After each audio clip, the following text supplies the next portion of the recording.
on the. Okay.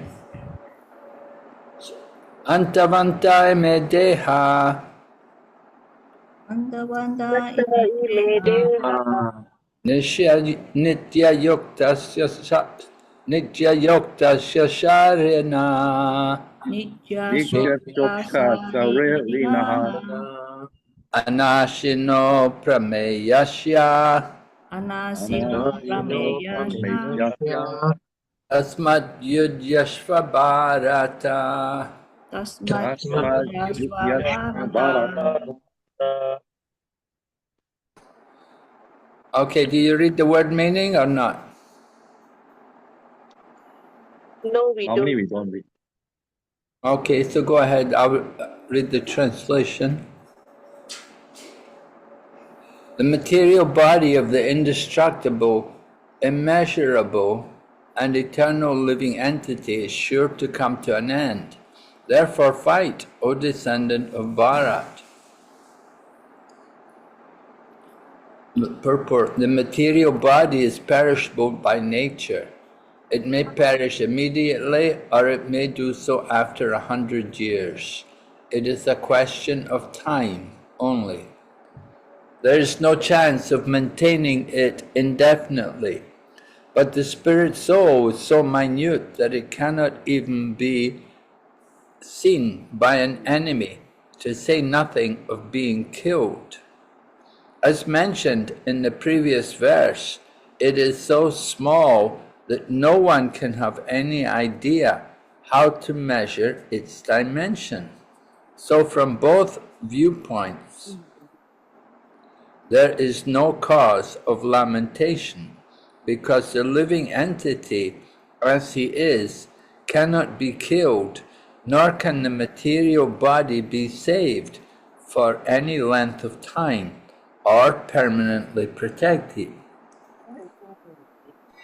The minute particle of the whole spirit acquires this material body according to his work, and therefore observance of religious principles should be utilized.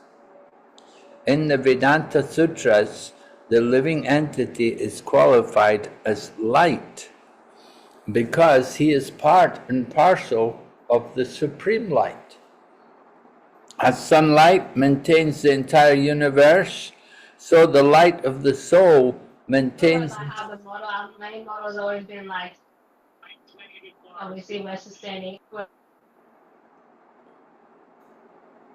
the light of the soul maintains this material body. As soon as the spirit soul is out of this material body, the body begins to decompose. Therefore, it is the spirit soul which maintains this body.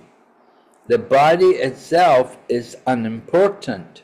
Arjuna was advised to fight and not sacrifice the cause of religion for material bodily considerations. So you can see here, Lord Krishna is giving arguments to Arjuna, because Arjuna didn't want to fight, and one of the reasons why he didn't want to fight was he said, well, compassion. He said, I should be compassionate. And he said, how can I be happy when I'm killing others? He was worried about sinful reactions, and he was worried, he said, I won't be able to enjoy because I'm killing the people who are my relatives and they're dear to me, my teacher, Drona, my grandfather, Bhishma. If I fight and kill them, I won't be happy. Like this, Arjuna was arguing that how can I fight? So many reasons why he didn't want to fight. So Lord Krishna has to respond to these different reasons. And one by one he answers. He counters the arguments or the reasons which were given by Arjuna. And Krishna defeats Arjuna's reasons. just like here, Arjuna was worried about, killing the body of the people, but Lord Krishna points out, the body's going to die anyway. No way you can avoid it. It's inevitable. We say as sure as death, and death is sure. And Prabhupada said the death rate in the world is the same it has always been, 100%. Everyone who takes birth is going to die. So this verse is saying, Antavanta eme deha nitya yokta shasharina. Right? Antavanta amid. What's in the body, that doesn't die. Within the body is the soul. The body's going to die, but the soul never dies. So Lord Krishna wants to bring Arjuna away from the bodily platform. Arjuna is very much worried about his relatives and he's in the bodily consciousness. So Lord Krishna wants to bring him to the transcendental consciousness. And he's telling him that the material body is going to die, but the soul never dies. So you should fight, be fixed in that consciousness. The souls who die on the battlefield, they will get a good birth because they're dying on the battlefield. It's a glorious death.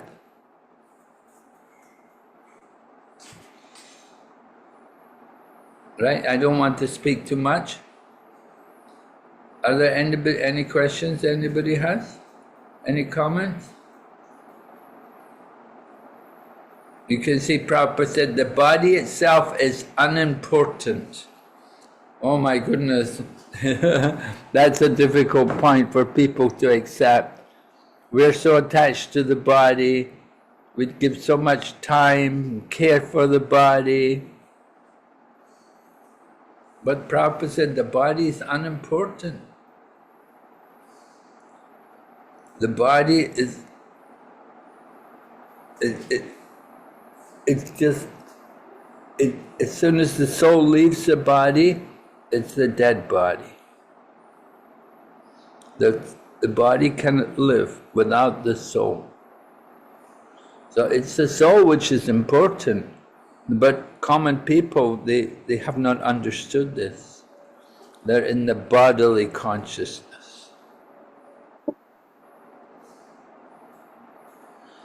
So Prabhupada said Arjuna was advised to fight and not sacrifice the cause of religion for material bodily considerations.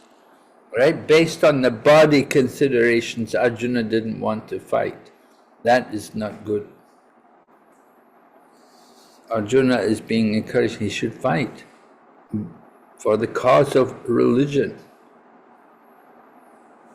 for the higher cause, the ultimate cause, for the pleasure of the Supreme.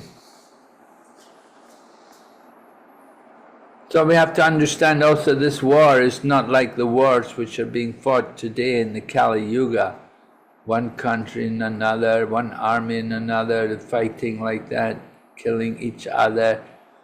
The wars today are very much on the bodily platform. But Arjuna, at this battle of Kurukshetra, Lord Krishna wants it should be a dharma yudh. It should be fought. It should be on the higher platform. It shouldn't be based on the body. It's for the pleasure of the soul. And the soul gets pleasure by serving Krishna. Guru Maharaj, good evening and my obeisances to you. I have a question. Yes? Yes. And the question is, how do we tell ourselves that we are acting in Krishna consciousness or acting based on the body, or rather the material considerations. How can we, in our conditioned state, tell the difference between acting in Krishna consciousness and acting in material or bodily consciousness? Thanks. Well, we have to take guidance from the sadhus and the shastra and the spiritual teacher. Sadhu, shastra and guru are there. They are our authorities, and they can guide us what is material and what is spiritual. They can always guide us, bring us to work on the higher platform for the pleasure of Krishna, not for our own pleasure.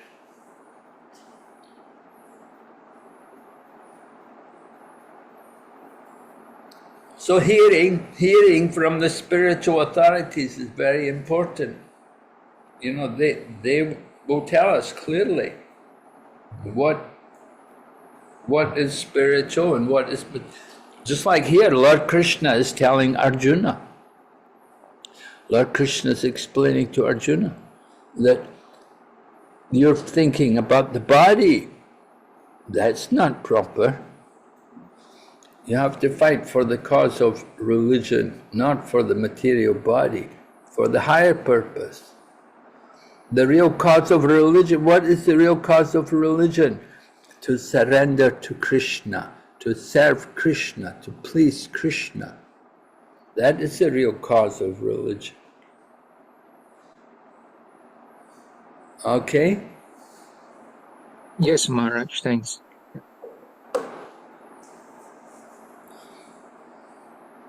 So much, I think we are good. We can move on to the next verse if you're comfortable. Okay. Okay, going on to text 19.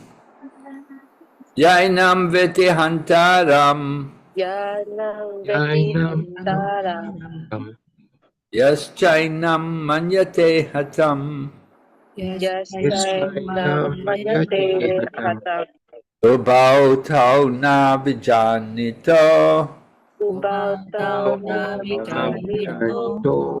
nayam hanti nahanyate. Nayam hanti Ayate.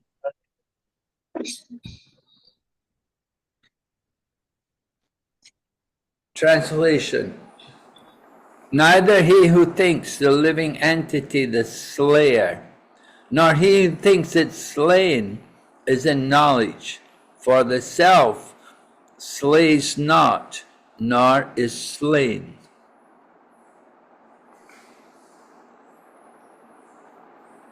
Purport. When an embodied living entity is hurt by fatal weapons, it is to be known that the living entity within the body is not killed. The spirit soul is so small that it is impossible to kill him by any material weapon, as well as will be evident from subsequent verses. Nor is the living entity killable because of his spiritual constitution. What is killed, or is supposed to be killed, is the body only. This, however, does not at all encourage killing of the body. The Vedic injunction is Mahimsyat Sarva Bhutani. Never commit violence to anyone. Nor does understanding that the living entity is not killed encourage animal slaughter. Killing the body of anyone without authority is abominable and is punishable by the law of the state, as well as by the law of the Lord. Arjuna, however, is being engaged in killing for the principle of religion and not whimsically.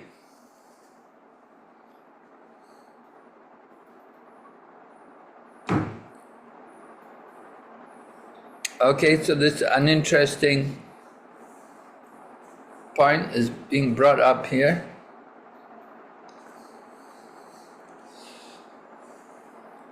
Because someone may say, well, the living entities never killed, and the person who kills them, he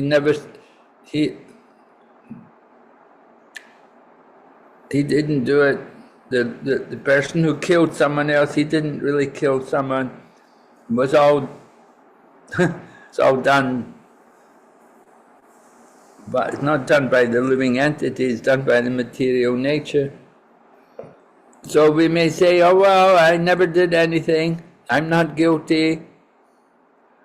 Right? If you have a fight with someone, you kill someone, you go to court, you're put in the court and you're charged with murder. You could say, I never killed anybody. I'm a spirit soul, and I didn't kill him. He's a spirit soul. But still, the court will punish you, because we're not supposed to do violence to anyone, to any living entity. We should not be violent. Right? We have the nice pastimes about Magrari the hunter, that before he was killing animals, and Narada Muni came to him and told him, you know, you're going to suffer for killing all these animals. And he convinced Magrari to stop killing animals and to start chanting the Mahamantra. And after he'd been chanting the Mahamantra for some time, then Magrari didn't even want to step on insects. He became so changed that he wouldn't walk on insects, because he didn't want to do any harm to the insects. So that is actually the mood of the devotee. And so we may say, well, what about Arjuna? He's going to fight in the battle and he killed so many people. But he didn't do it for his own sense. He didn't do it whimsically. He didn't do it just for his own pleasure, but he did it because the Lord Krishna was telling him to do it. He did it as a service for Lord Krishna. He was detached from the results. And we can see Arjuna, he didn't want to fight. He's thinking, even in the beginning, he thought, I don't think I should fight. But Krishna arranged to bring these other ladies who would do something, who would help.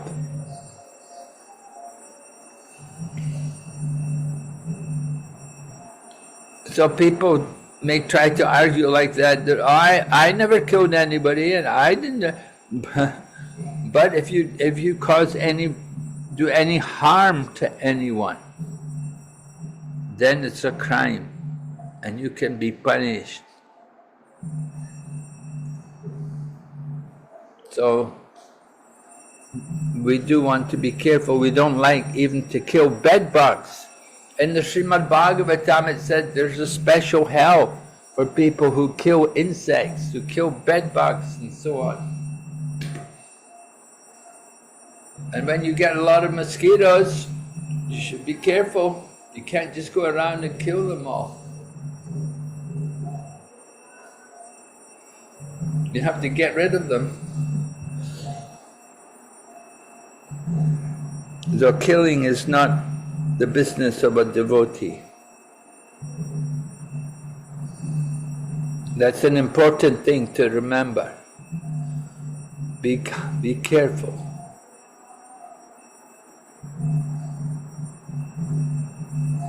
All right?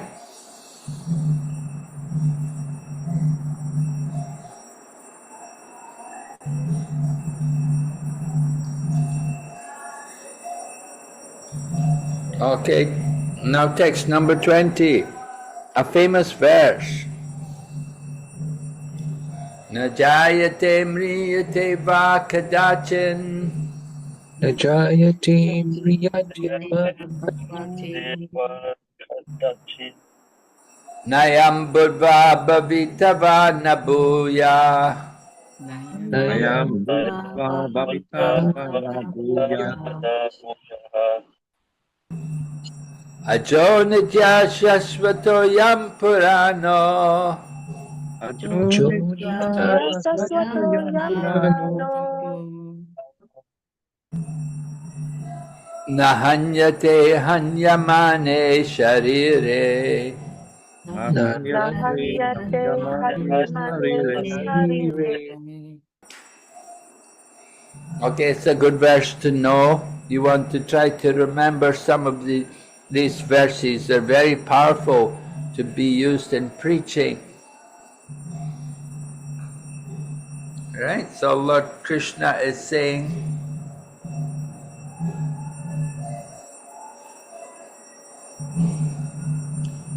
right? And what is Lord Krishna saying here? For the soul, there is neither birth nor death at any time. He has not come into being, does not come into being, and will not come into being. He is unborn, eternal, ever existing and primeval. He is not slain when the body is slain.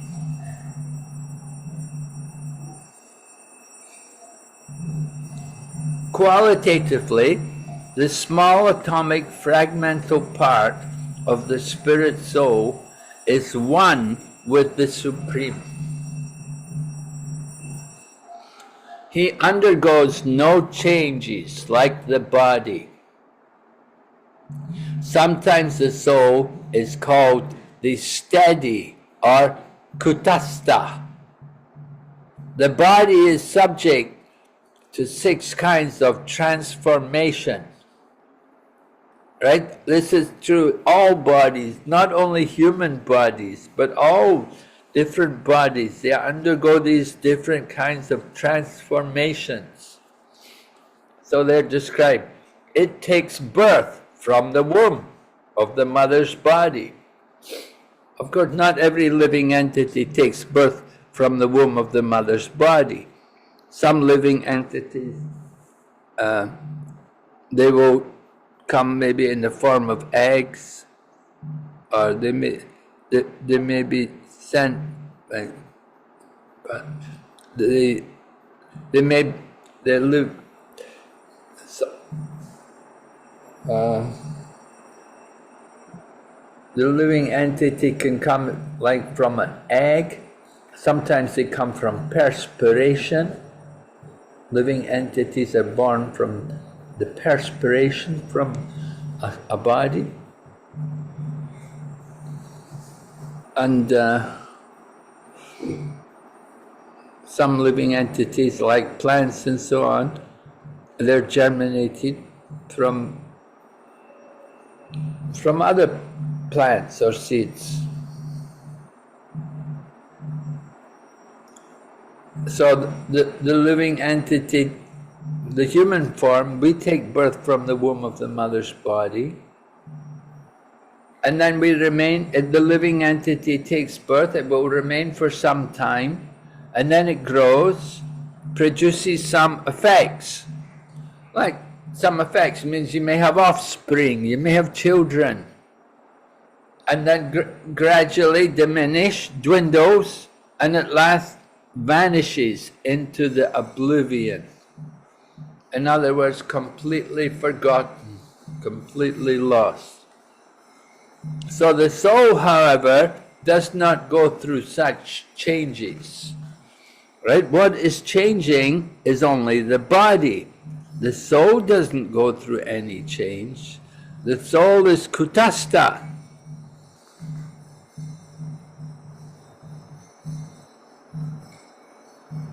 The soul is not born, but because he takes on a material body, the body takes its birth.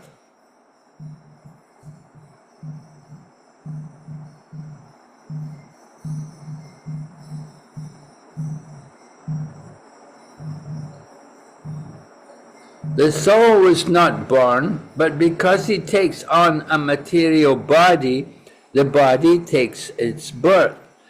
The soul does not take birth there, and the soul does not die. Anything which has birth also has death.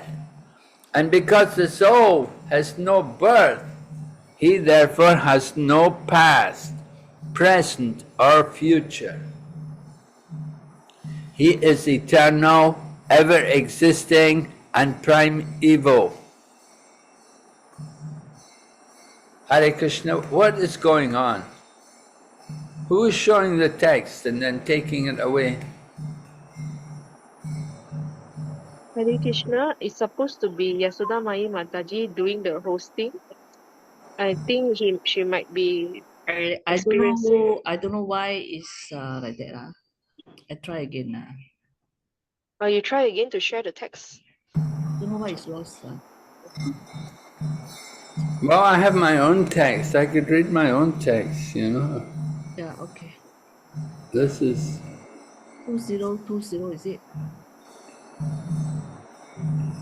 I don't know why it's disappeared.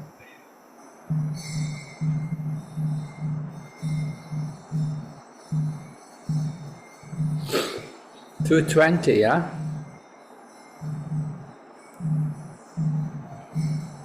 Yes, 220 is the. You want me to share the screen? Can we share the screen? Yeah, I think Maharaj is here. Can you see now? Cannot see Mataji. Oh,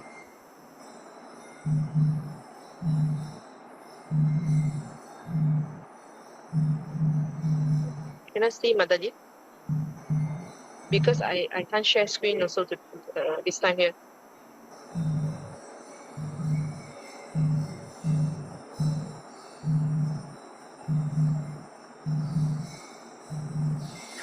Yes, can see already. sorry about that.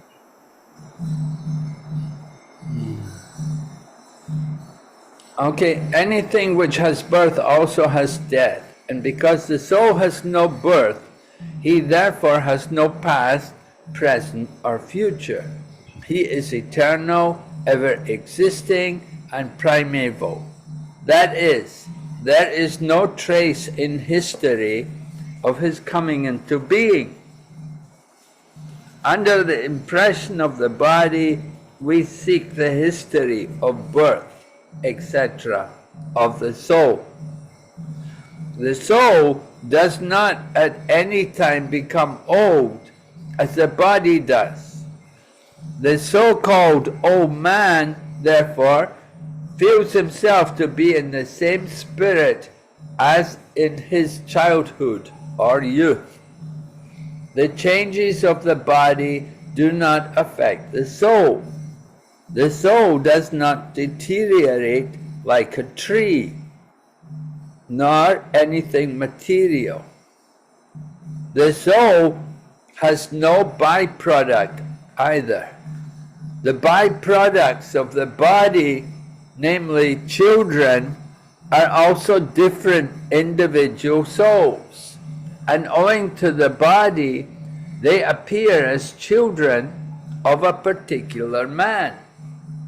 The body develops because of the soul's presence, but the soul has neither offshoots nor changes. Therefore, the soul is free from the changes of the body. All right, let's talk about this before we go on. So Srila Prabhupada is bringing out the difference between the body and the soul. This whole section in the second chapter of the Bhagavad Gita is to bring out the difference between the body and the soul. Lord Krishna wants Arjuna and all of us to be very clear about what is the difference between the body and the soul.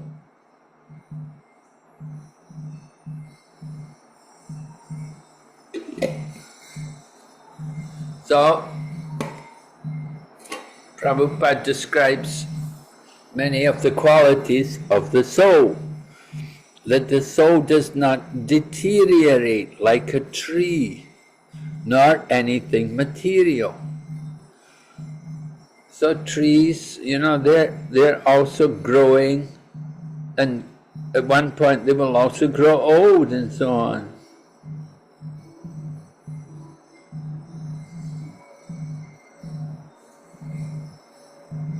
So the body,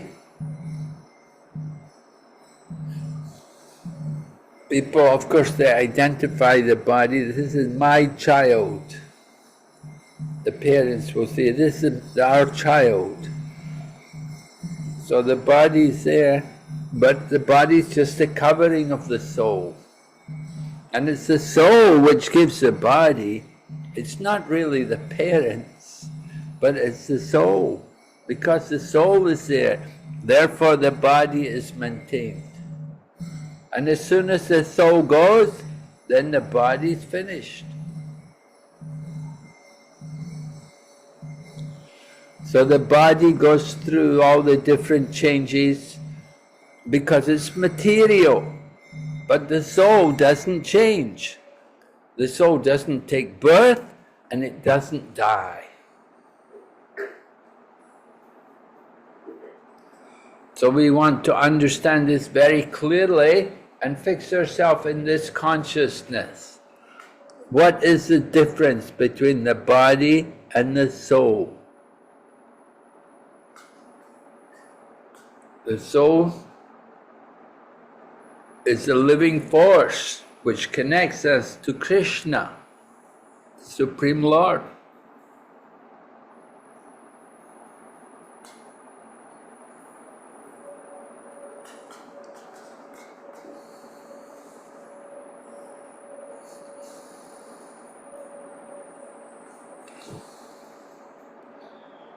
And Prabhupada said, the soul has no past, present or future.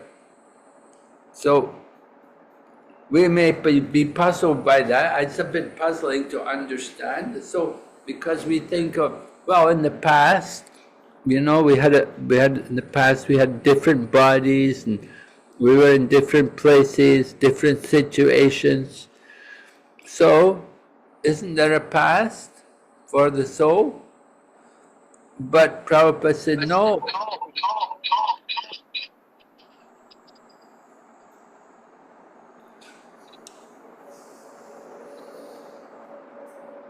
No past, no present, no future. In other words, the soul is completely transcendental to all of these things.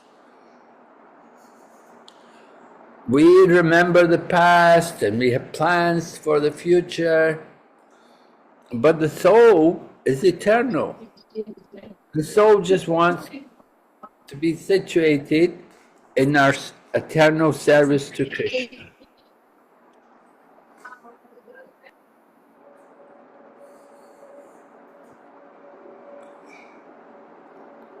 So Srila Prabhupada always liked to bring people out of the bodily consciousness. And a lot of people, they would often come to Prabhupada and they would ask him, how old are you, Swamiji? And Prabhupada would tell them, I am the same age as you. And he would tell them, I am a soul and you are also a soul. So when people would ask mundane questions like, how old are you? Prabhupada would use it to give them some Krishna consciousness, to explain to them the nature of the soul.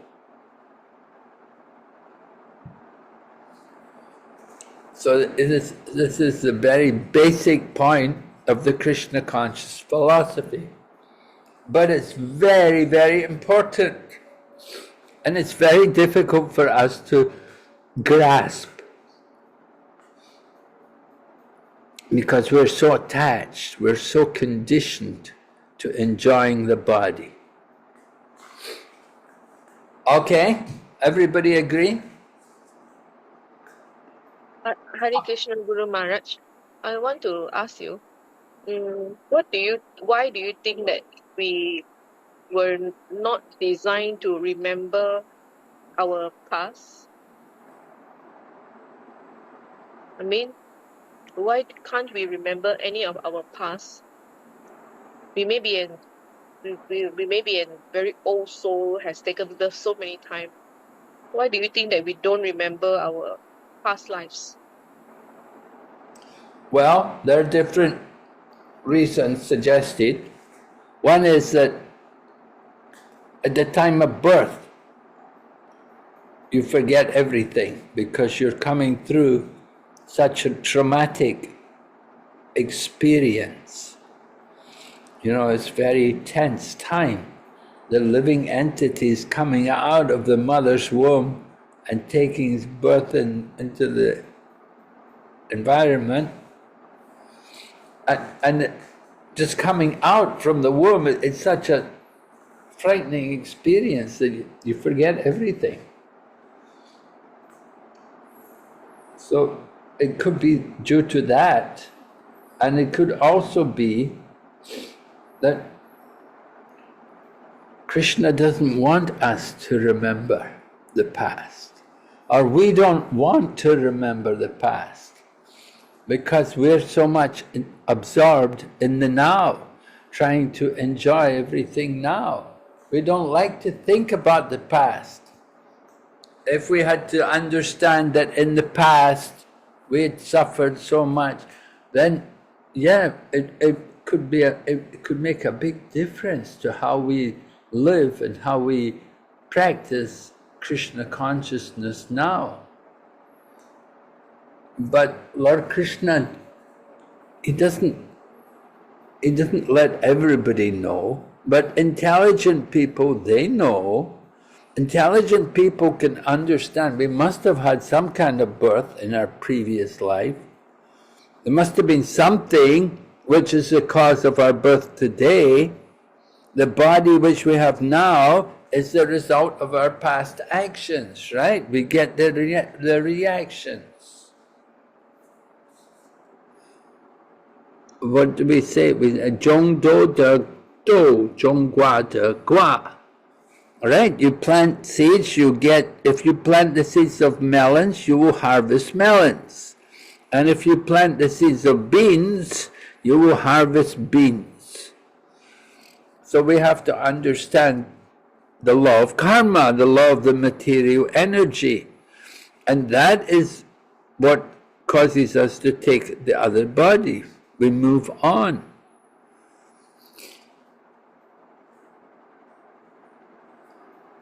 The super soul can arrange to take away our memories so that we can enjoy more this life.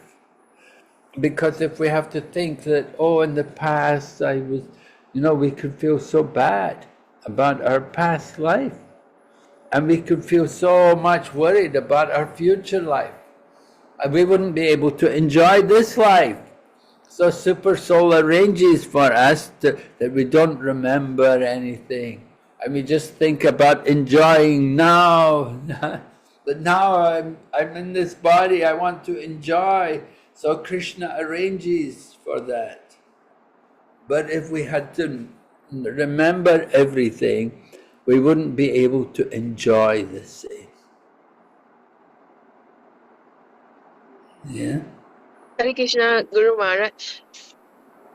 So I can forget about some part of my life even in this body as well, right?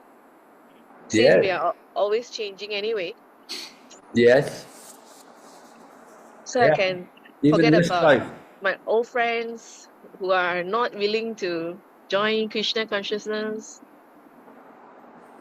Yes.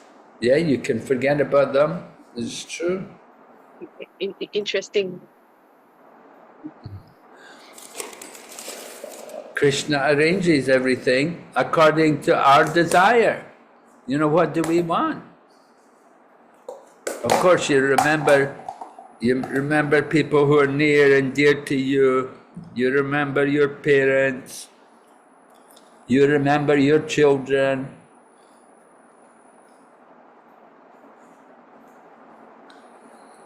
Not very easy to forget these things.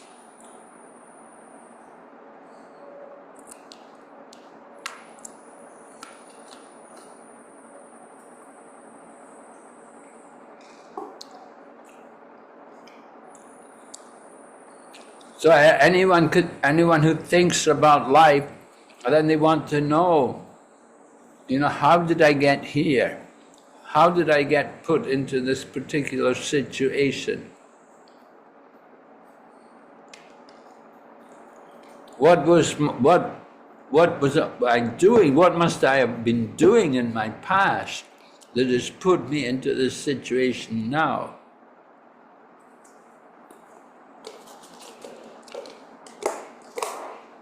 You can understand somebody was a good person, somebody was a rascal.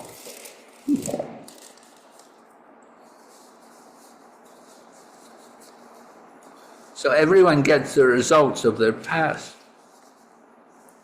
Of course, common people, they don't like to accept this.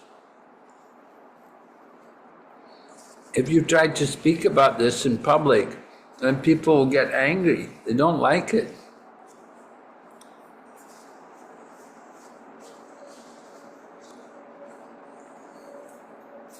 One time, some years ago now, that the manager of the England football team, he was asked about why people are suffering, and he simply said, well, it's due to their karma.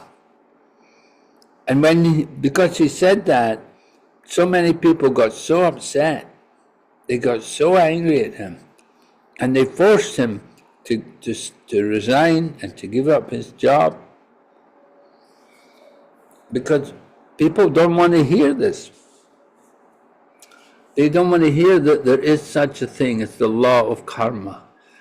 They don't like to think that they're bad people. Everyone likes to think, I'm a good person. I'm a good person. I never do anything bad. I'm a good person. Everybody's thinking like that. I didn't do anything bad. I'm a good guy. Of course, it's not true. We've all done a lot of things, a lot of bad things. And that's why we're here in the material world. The good people are not here. They're back to Godhead. We're all the bad people. But people don't like to think, oh, I'm bad. Oh, no. Everyone thinks, I'm a good person. I'm good. I never did it. Just like, if you're guilty, if you're taken to court, you may be taken to court, maybe the court of Yamaraj.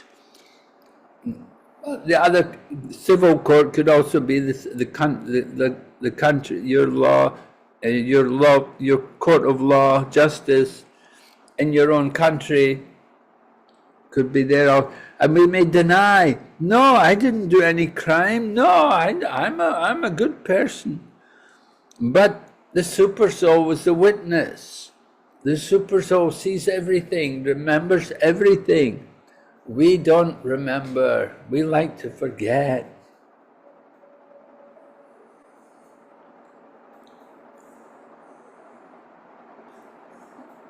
Okay. We'll try. Maharaj, Yeah. one question. Please accept my humble obeisances.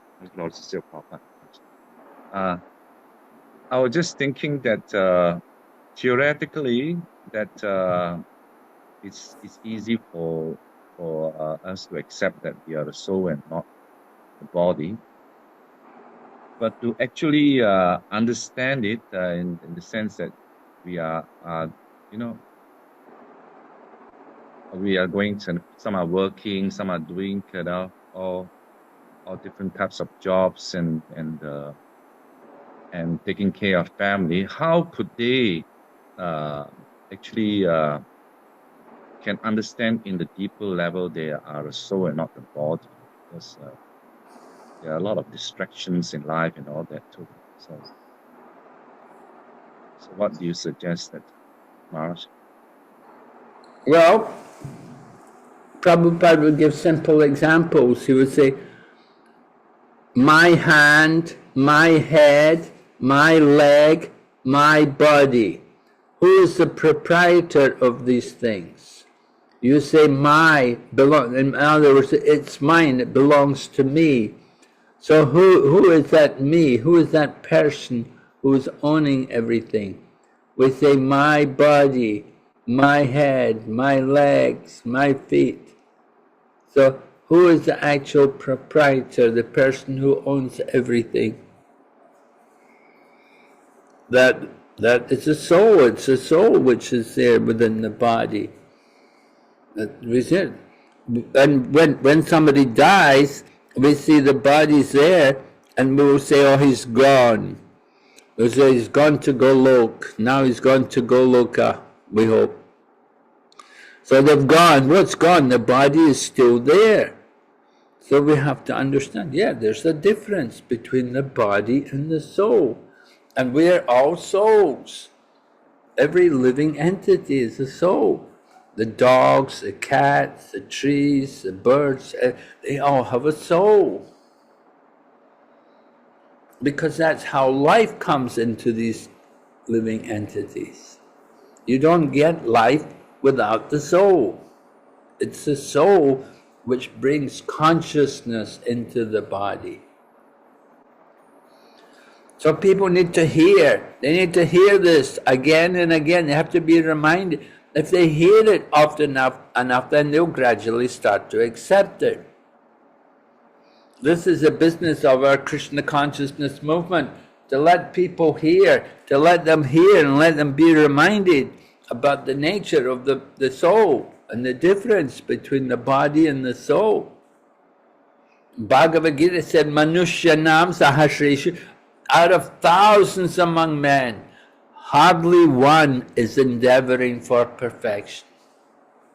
Why? Because people don't hear. They're never educated, they're never taught the basic knowledge, the difference between the body and the soul. Right?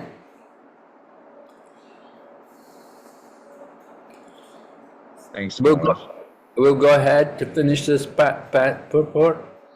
In Katha Upanishad, we also find a similar passage which reads, Najayate mriyate va vipaschin, nayam kutaschin na babuva kaschit. Ajo nityashaspato yam purano na hanyate hanyamane sharire. The meaning and purport of this verse is the same as in the Bhagavad Gita, but here in this verse there is one special word, vipaschit, which means learned or with knowledge. The soul is full of knowledge or full always with consciousness. Therefore, consciousness is the symptom of the soul. Even if one does not find the soul within the heart where he is situated, one can still understand the presence of the soul simply by the presence of consciousness. Sometimes we do not find the sun in the sky owing to clouds or for some other reason, but the light of the sun is always there, and we are convinced that it is therefore daytime. As soon as there is a little light in the sky early in the morning, we can understand that the sun is in the sky.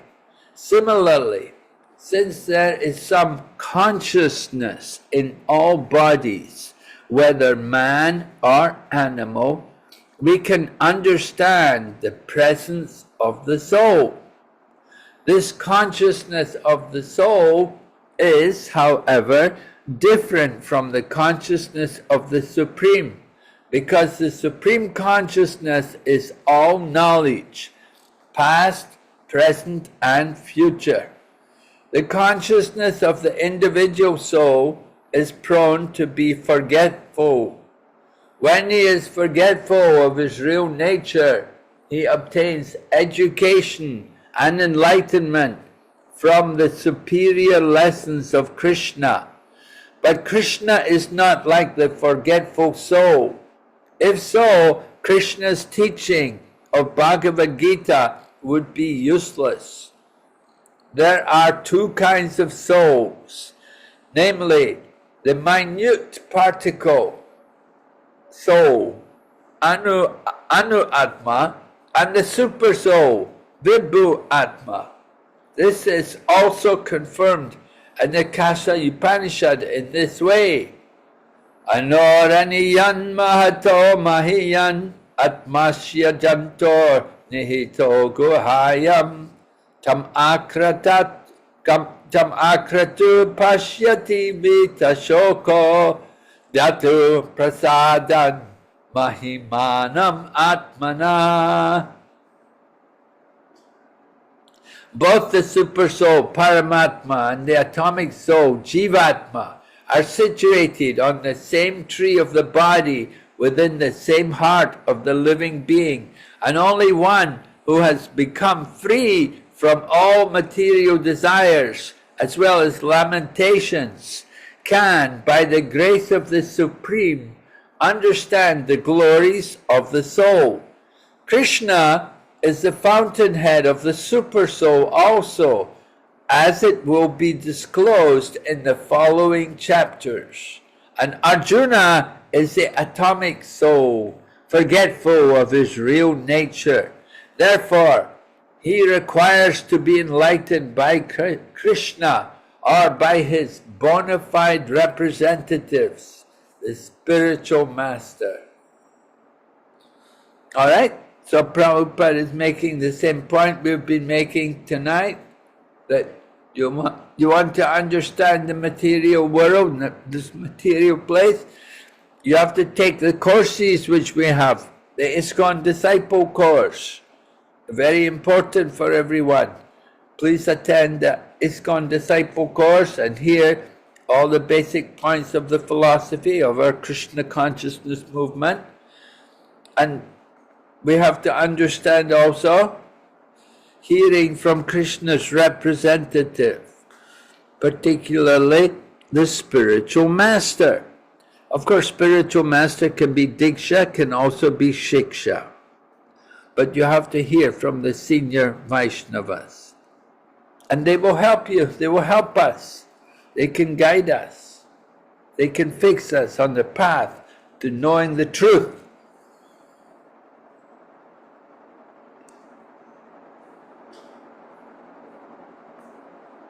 The problem is the anarthas.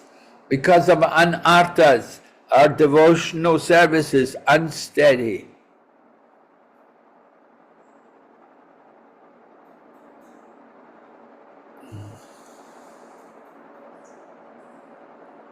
Maharaj, Hare Krishna. We're learning. Maharaj, I don't think we have been introduced to the word anarthas yet. What is anarthas? Oh, anartha.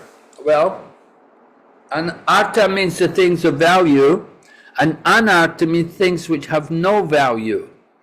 That means the bad qualities, the inauspicious things which are there in the heart. Anarthas. Yes. One of the stages in Bhakti Yoga is anartha nivritti, removing the dirty things from the heart. Things which are in the heart are things like lust and anger and greed and illusion and envy and all of these different kinds of qualities. You know, we can have a lot of these things in our heart, and we have to try to get them out from our heart. And how to get them out from the heart? By Bhakti Yoga, by hearing and chanting. The more we chant the holy name, the more we associate with Lord Krishna, the more we get rid of the dirty things from the heart. So we're hearing tonight, there are two souls in the heart, not one. There are two souls. There's the Param Atma and the Jiva Atma. So the Jiva Atma, we know about our own body. We know about our own pains and pleasures. But the Paramatma knows about every living entity's pains and pleasures. Just like the landlord knows about all of his different properties. We may only rent one house from the landlord, but the landlord may have many properties. So he will know about all of his houses, how he's giving them for the service of devotees. All right? So we have to understand, like, the Lord is there in the heart. And it's described, the body's like the tree, and the two souls are like two birds sitting on the tree. One bird is eating the fruit, and the other bird is watching. So sometimes we eat the fruit, sometimes the fruit is nice, and other times it's not so nice. So that's the nature. What we need to do is surrender to the super soul. We have to be guided by the super soul. And we learn to be guided how to surrender to the super soul with the help of the spiritual master. Alright? Prabhupada writes at the end of the purport, we have to be enlightened by Krishna or by his bona fide representative, the spiritual master. So the spiritual master can help to keep us.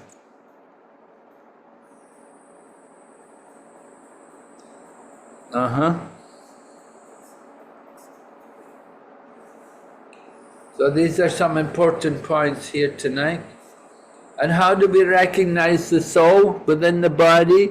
We recognize the soul by the presence of consciousness. Consciousness will be there. Just like sunlight indicates the presence of the sun.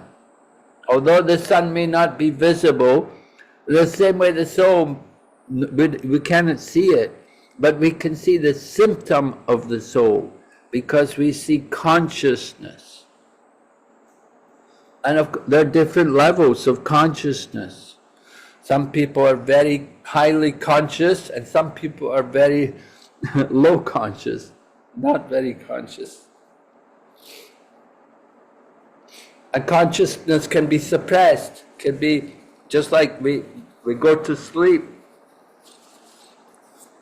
So you may say, well, we go to sleep, not conscious, but still we're there. Although we're in a sleeping condition, the mind is still active and we're remembering so many things.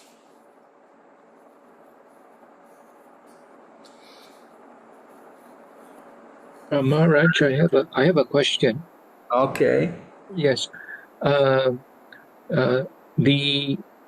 teaching about the soul living with soul consciousness, it makes me feel like I am in primary school, primary 1, and there I'm told that I need to go to university at primary 1 level. So the gap is almost unimaginable for me because I still feel very far, I still feel very fallen short of being soul consciousness. So is this the question? Is this normal, Maharaj? And does living with soul consciousness, does that happen only at the highest stage of Bhakti, which Prema Bhakti, or can that state of soul consciousness, living with soul consciousness or Krishna consciousness, really happen? Because like I said, I'm now feel that I'm in primary 1, and I'm listening to the teacher talk about going to university, getting a degree, getting a master's, PhD, etc. So I feel like it's really falling short of this reaching that soul consciousness level. So is this normal, and does it only happen in Prema Bhakti, the highest stage of Bhakti? Thanks, Maharaj. Yes.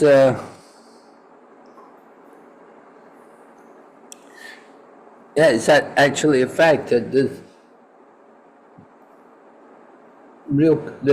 ultimate consciousness comes at Prema Bhakti. That's it. But, well, consciousness, it's not so, Prema Bhakti is not so much concerned with consciousness, but Prema Bhakti indicates the emotion and the love and the affection which we have for Lord Krishna. Mm. Mm.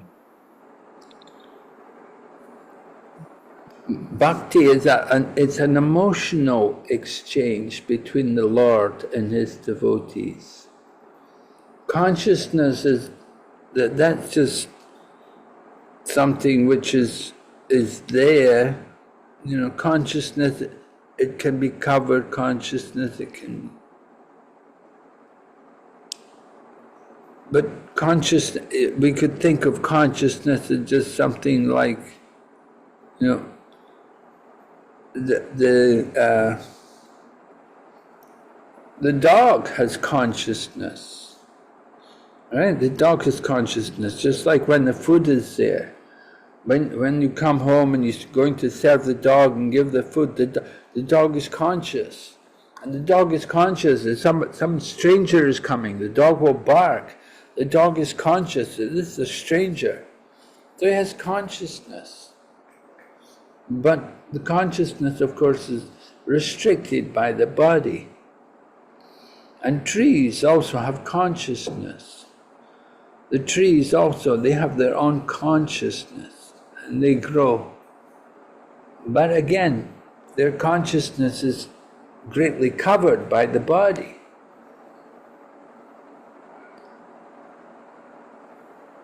But it can be awakened, that consciousness can be fully awakened by the devotees.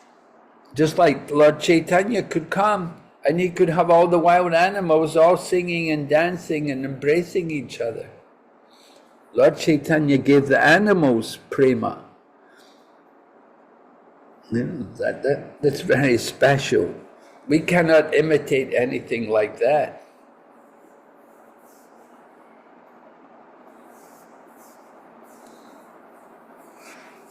So consciousness is often suppressed. Although people feel something is wrong, they don't speak out, they keep it hidden. They don't like to speak out. They don't want to admit something is not good or wrong, they just keep quiet. Now, sometimes that's good, sometimes we have to do that. Example is very important. If we cannot give instruction, at least we can give the example, our own example, to help to make people more aware. Because consciousness is a type of awareness. In the Nectar of Instruction, Prabhupada talks about, in the preface of the Nectar of Instruction, he said, everything depends on the attitude of the disciple. So attitude is another consciousness. The symptom of consciousness is shown by the attitude. Someone is very caring and concerned, and someone's indifferent, they don't care anything. It's different consciousness.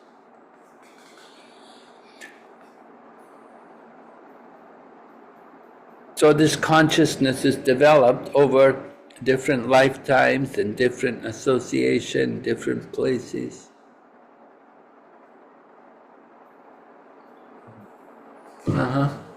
Yes, thank you, Maharaj. Okay, is there any other questions here tonight? I think that's a good place to stop. We covered about 4 or 5 verses, right? Anyway, next week you can go on to text 21. We covered 3 verses tonight, Maharaj. Oh, did we? Oh, okay. 18, 19, and 20. Okay. Hema Krishna Prabhu, what do you think?